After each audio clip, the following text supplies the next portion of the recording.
xoşu gəlməz bəzi xanımların bu sözdə. Bəlkə də məndən də biraz da niyəcək. Nəsə götürüb yazar.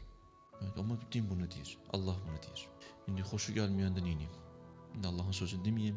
Bəzi mövzularda kişi qadın itaat eləməlidir. Bütün mövzulara deyil. Hansı mövzu? Məsələn, kişi qadın evdən çölə çıxdı, neynəməlidir? Həyat yoldaşına icazə almalıdır. Hətta Peyğəmbəri gördü bir xanım. Dedi, ya Resulallah, dedi, bəli. Dedi, kişinin xanım üzərində olan haqları nədir? Biraz izah verə bilərsən? İlk deyəcəyi söz bu oldu. Xanım evdən çölə çıxanda neynəməli? Kişidən izin almalı, icazə almalı. Həyat yoldaşı üçün geyinib keçinməli, yəni gözəllikdən söhbət gedir bu mənada. Ətirlənməli və s. Öz həyat yoldaşının bu cürünə yanaşmalı evində. Bəli, indi kişiyə də bu verilib haqq. Kişi də buna eləməməlidir, sui-istifadə eləməməli, zülm eləməməli. Burada məsələlər var.